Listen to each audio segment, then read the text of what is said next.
அண்ணே நீங்கள் வந்து தலையில் கை வேணேம்பார். பிரதர் என்ன பிரதர் நீங்கள் வேறு என்ன ஊழியர் தானே வாங்கண்ணே அப்படின்றாரு. போய் தலையில் கை வச்சா விண்ணு விண்ணு விண்ணு விண்ணு விண்ணுன்னு தெரிக்குது கை. அவர் கண்ணிலே செய்ய காட்டுறாரு, வலிக்குதா அப்படின்றாரு. இப்போ ஒரு அந்த அசுத்தாவி பிடிச்ச ஒரு நபர் மேலே அந்த தலையில் கை வச்சு ஜெபிக்கும் போதில் விண்ணு விண்ணு விண்ணு விண்ணு விண்ணு தெரிக்குது. பயமுடுத்த தான் செய்யுது. இவங்கெல்லாம் வந்து போ சாத்தானே போன்னு சொல்லி ஏதாவது வெரைட்டி இருக்குன்னு எதாவது பண்ணணும். ஆனால் அவங்களுக்குள்ளே இருக்க பாருங்கள், இங்கே ஆடுதா அங்கே ஆடுதான் தெரியல, அந்த அளவுக்கு ஆடி அபிஷேகத்தில் பயந்து போய் ஆடுறாங்க அப்படின்றாரு. பயந்து போய் ஆடக்கூடாது. அந்த பயம் இருந்தாலே பிசாசு தான் கிரியை செய்யும். அந்த பயம் உங்களுக்குள்ளே இருக்கவே கூடாது. துணிஞ்சு அடிக்கணும்.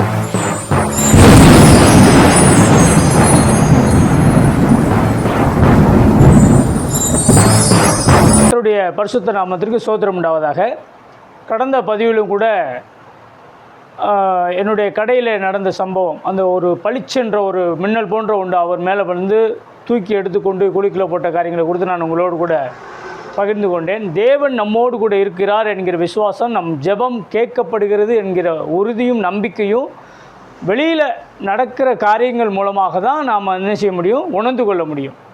இப்படித்தான் ஆண்டவர் எங்களை படிப்படியாக நடத்தி கொண்டு இருந்தாலும், என்ன வரம் பெற்றிருந்தாலும், ஒரு தேவனுடைய வழிநடத்தல் இருந்தாலும், மனுஷர்கள் மூலமாக நமக்கு ஒரு ஆலோசனையும் இன்னொரு ஊழியக்காரங்களுடைய ஆலோசனை கண்டிப்பாக வேணும். அது இல்லாமல் நம்ம என்ன செய்ய முடியாது. அவங்க பயமுடுத்தினா நம்ம கேட்கணும்னு அவசியம் கிடையாது.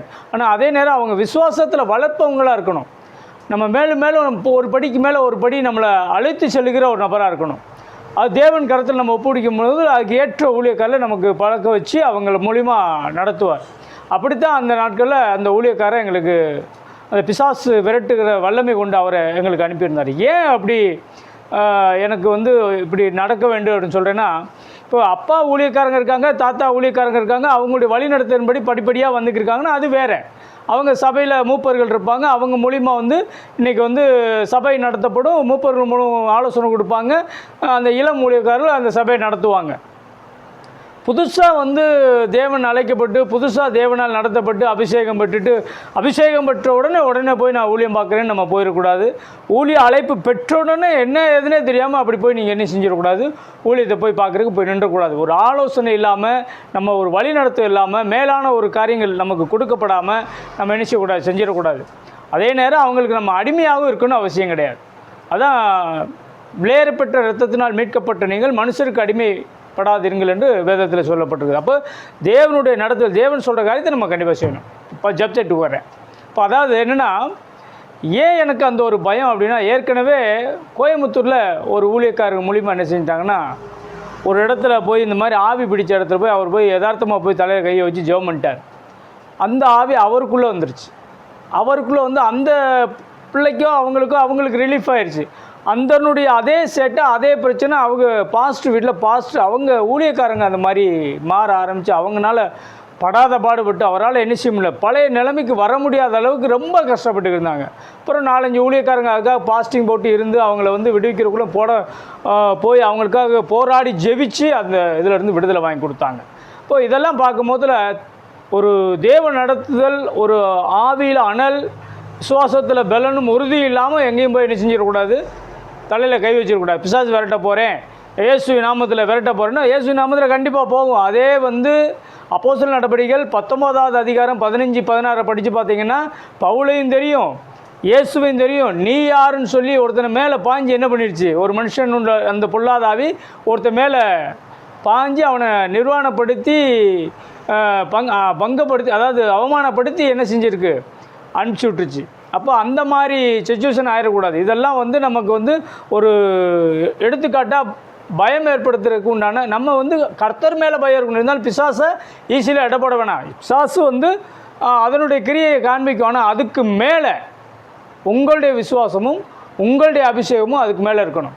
பலவானை முந்தி கட்டினால் ஒழிய அப்படின்ற வேத வசனம் இருக்கு இல்லையா. இப்போ பலவானை முந்தி கட்டுவதற்கு உண்டான பலன் உங்ககிட்ட இருக்கணும், விசுவாசம் உங்ககிட்ட இருக்கணும், அக்னியினுடைய அபிஷேகம் உங்ககிட்ட இருக்கணும். அப்படி இருந்தால் தான் நம்ம அதை செய்ய முடியும். அந்த சமயத்தில் தான் இந்த ஊழியக்காரர் வந்தாங்க.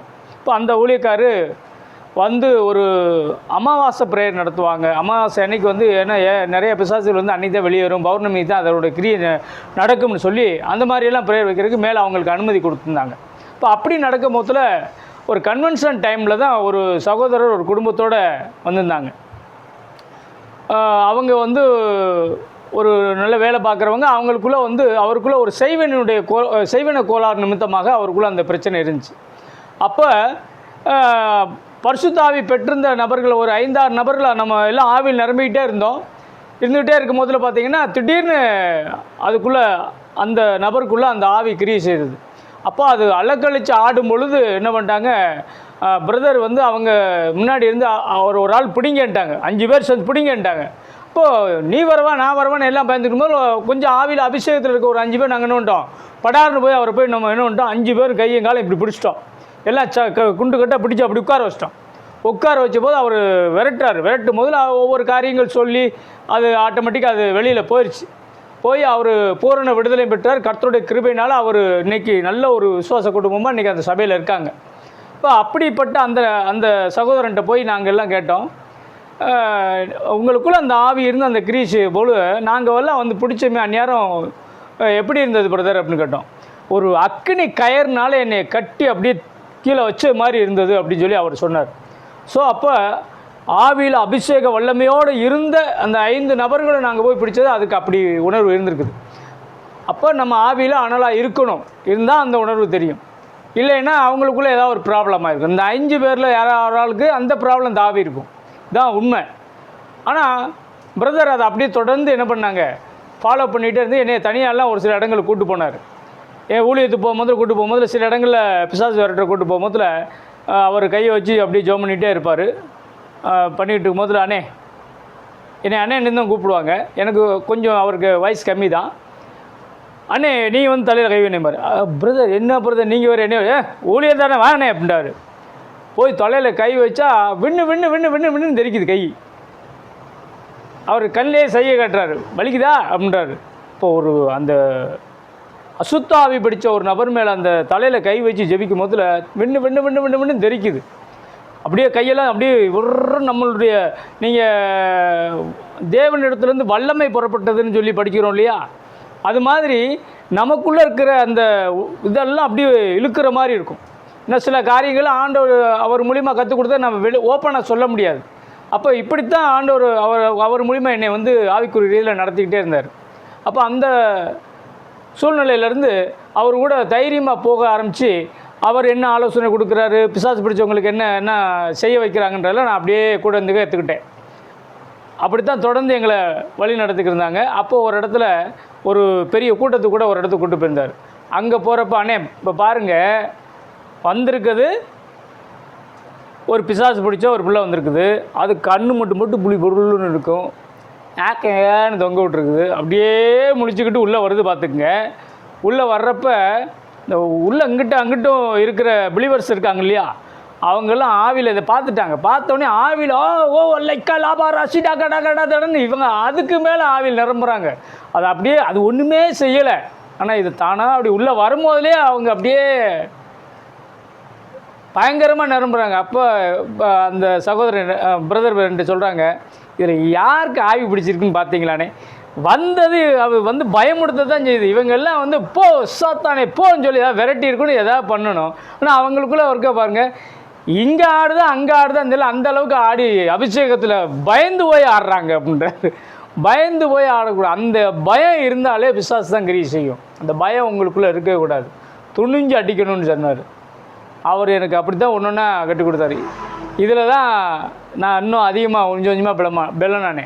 அதுக்கு அடுத்த பதிவில் நான் ஒன்று சொல்கிறேன். அவர் சொன்ன அந்த காரியம் ரொம்ப ஆச்சரியமாக இருந்தது. கிட்டத்தட்ட 15 வருஷத்துக்கு முன்னாடி இருந்த சாப்பிட்ட ஒரு செய்வன கோளாறு 15 வருஷத்துக்கு அப்புறம் அப்படி துண்டை வந்து அல்வா துண்டை அப்படியே வெளியில் வந்து விழுந்திருக்கு. அவர் கேரளாவில் ஊழியம் பார்க்கும் பொழுது அந்த காரியங்களை நான் அடுத்த பதிவில் உங்களோடு கூட பகிர்ந்து. கர்த்தர் தாமே உங்களை ஆசீர்வதிப்பாராக, பாதுகாப்பாராக. ஆமென்.